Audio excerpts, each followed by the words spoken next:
இன்றைக்கு மாண்புமிகு எதிர்க்கட்சி தலைவரால் தாங்கிக் கொள்ள முடியல. என்ன செய்வது? அதனால அவர் வாய்க்கு வந்தபடி எல்லாம் பொத்தாம் பொதுவாக கொடுத்த வாக்குறுதிகளை நிறைவேற்றலன்னு தொடர்ந்து புலம்பிக் கொண்டிருக்கிறார். 20 விழுக்காடு வாக்குறுதிகள் கூட நிறைவேற்றலன்னு எரிச்சலோடு புலம்பிக் கொண்டிருக்கிறார்.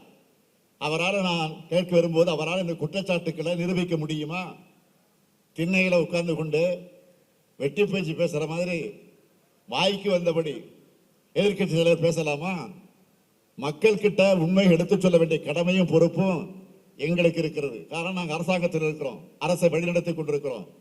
அதனால் புள்ளி விபரத்தோடு உங்களிடத்தில் நான் சொல்ல விரும்புகிறேன்.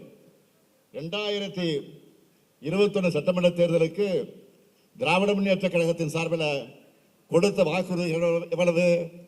505. எல்லாம் கவனிங்க. கொடுத்த வாக்குறுதிகள் திமுகவுடைய தேர்தல் அறிக்கையில் கொடுத்த வாக்குறுதிகள் 505 வாக்குறுதிகள் கொடுத்திருக்கிறோம். அந்த 505 வாக்குறுதிகள்ல 389 வாக்குறுதிகளை நிறைவேற்றி இருக்கிறோம். இது மிச்சம் இருப்பது எவ்வளவு? 116. ஆக இன்னும் 114 வாக்குறுதிகளை நிறைவேற்றணும். அரசுல மொத்தம் 34 துறைகள் இருக்கு. ஒவ்வொரு துறைக்கும் 2-3 திட்டங்களை நிறைவேற்ற வேண்டிய அளவில் தான் பாக்கி இருக்கு. நான் அதை ஏற்றுக்கொள்கிறோம், ஒத்துக்கொள்கிறோம், இல்லைன்னு மறுக்கல. இதை தெரிஞ்சும் தெரியாத மாதிரி மாண்புமிகு எதிர்க்கட்சி தலைவர்கள் பேசுறாரு. பாவம், அவர் இன்னொரு கட்சி தலைவர் அறிக்கையை அப்படியே காப்பி பேஸ்ட் பண்ணி அதை அவர் வெளியிட்டு இருக்கிறார், படிச்சுக்கிட்டு இருக்கிறார், பேசிக்கிட்டு இருக்கிறார்.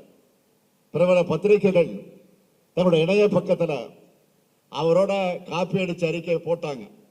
இதுதான் அவர் சொல்லக்கூடிய குற்றச்சாட்டுக்கள்.